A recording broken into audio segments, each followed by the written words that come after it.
Chers amis des Camille Ministries, immense est ma joie de vous retrouver dans cette rubrique Priez avec moi. Aujourd'hui, je m'adresse aux hommes qui sont mariés, qui sont fiancés, ou aux hommes qui sont dans une relation et qui projettent de se marier très prochainement. J'ai une bonne nouvelle à vous annoncer. Il s'agit en fait d'une mini-série que je vais animer pendant 2 semaines. Et cette mini-série va porter comme titre « C'est que chaque femme attend d'un homme ». Je sais que chaque femme attend d'un homme. Vous allez voir, c'est une mini-série qui va être passionnante, qui va vous permettre désormais de recouvrer votre flamme de passion et de romantisme dans votre vie de couple. Mon objectif est simple, voir le nombre de divorces diminuer, voir le nombre de séparations diminuer. Vous savez, aujourd'hui, nous assistons à ces choses et ça nous fait mal.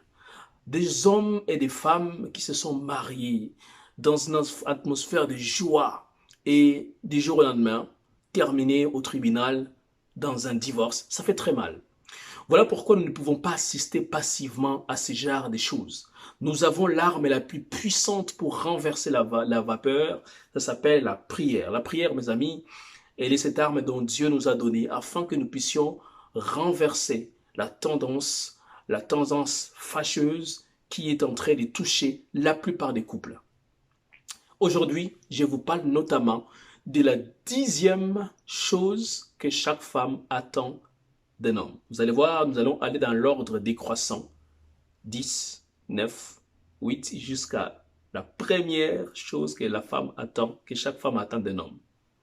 Mais en attendant de vous dévoiler cette 9e chose que chaque femme attend d'un homme, je voudrais d'abord souhaiter la bienvenue à toutes les personnes qui se joignent à nous pour la toute première fois. Sachez que Camille Ministries est une plateforme dont la vision est d'être une référence en enseignement biblique et théologique et un tremplin pour le ministère des jeunes et leaders chrétiens partout dans la francophonie. Notre passion, notre mandat, c'est de provoquer une transformation dans votre vie afin que vous puissiez devenir des amoureux et des amoureuses de Jésus-Christ et ainsi les servir avec zèle et efficacité dans votre génération.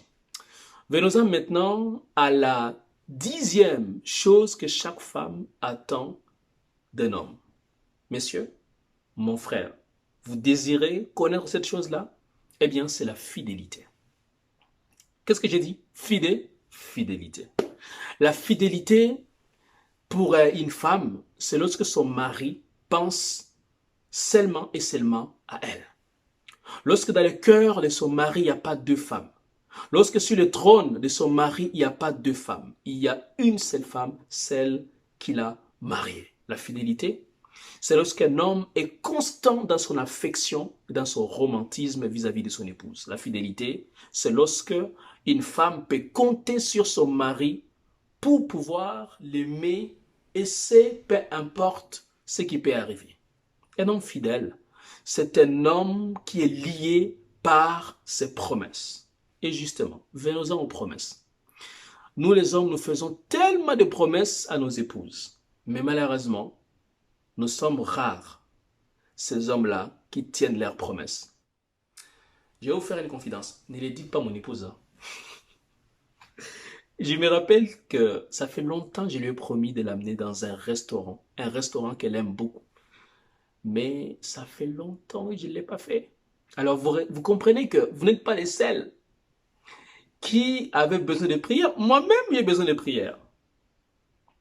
Voilà pourquoi dans quelques instants, je vais vous indiquer comment on va prier. Surtout à la toute fin, je vais vous dire 3 choses qu'il faudra faire et qui va faire que votre vie de couple va devenir un oasis d'affection, une île de romantisme. Est-ce que je peux entendre un amen par rapport à ça? Amen. Nous avons besoin d'être fidèles. Nos femmes, nos épouses désirent nous voir être fidèles. Vous savez, ça demeure un défi néanmoins, un défi de taille. C'est pour cela que la Bible dit dans Proverbes chapitre 20 verset 6, « Beaucoup d'hommes proclament leur bonté, mais un homme fidèle, qui peut les trouver? » Un homme fidèle, qui peut les trouver?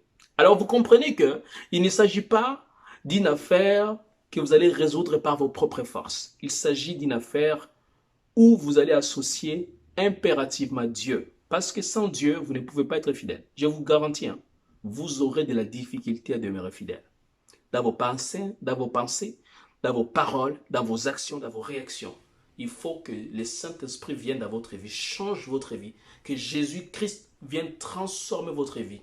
Et c'est à cette condition-là que vous pouvez devenir fidèle. Voilà pourquoi on va prier ensemble, pour demander que Dieu nous aide à être des hommes fidèles. Ma sœur, toi qui me regardes, prie pour ton mari. Prie pour que Dieu l'aide à devenir fidèle. Fidèle à toi et à toi seul. Il a fait cette promesse devant Dieu, devant les hommes. Il doit la tenir. Mais sans votre aide, il ne peut pas y arriver. Alors on va prier ensemble.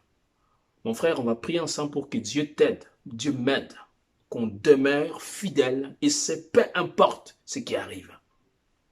La fidélité est la pierre angulaire qui va bâtir votre foyer. Voilà pourquoi il ne faut jamais badiner avec ça. Il ne faut jamais blaguer avec la fidélité. Jamais.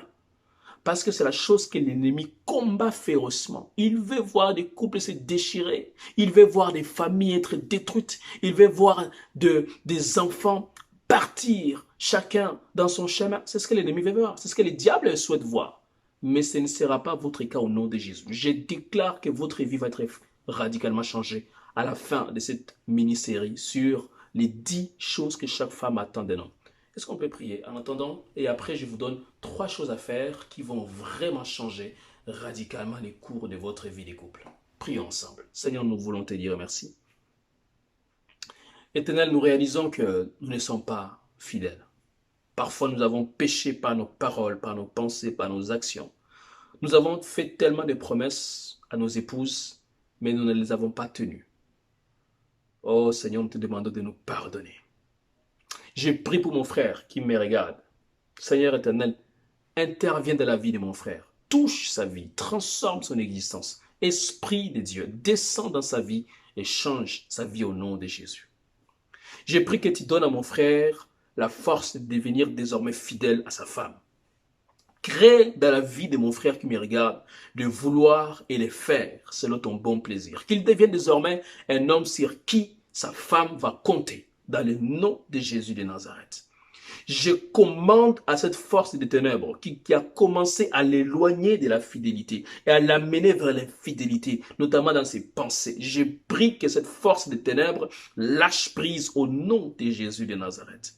Je déclare que mon frère désormais, il a la pensée du Christ. Ainsi, tout ce qui est vrai, tout ce qui est pur, tout ce qui est honorable, tout ce qui est vertueux, tout ce qui est digne de louange, soit l'objet de ses pensées dans le nom de Jésus de Nazareth, selon qu'il est écrit dans Philippiens, chapitre 4. Seigneur, merci d'intervenir dans sa vie et merci d'opérer un changement dans son cœur afin qu'il devienne désormais un homme fidèle dont sa femme saura être fière. Merci Seigneur, au nom de Jésus nous avons prié. Amen. 3 choses à faire avant de se séparer. La première chose, dressez la liste de toutes les fois où vous n'avez pas été fidèle.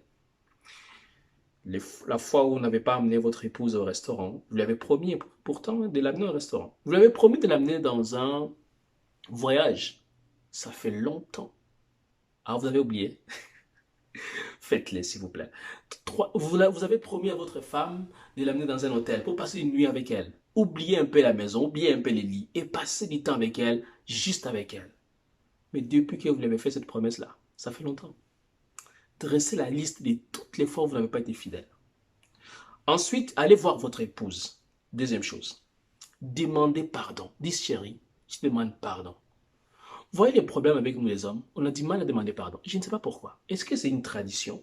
Mon frère, toi qui viens surtout de l'Afrique là, écoute-moi très bien. Lorsque ta tradition rentre en confrontation directe avec la Bible, c'est la Bible qui doit l'emporter. Jamais votre tradition ne doit l'emporter sur la Bible. Jamais. Ce n'est pas la tradition qui vous a sauvé, c'est la Bible, c'est Jésus qui vous a sauvé. Par conséquent, vous devez obéir uniquement et uniquement à Jésus, strictement à la Bible. Ou c'est la Bible ou c'est rien. Là, je suis sérieux. Hein? Allez voir votre femme, demandez-lui pardon.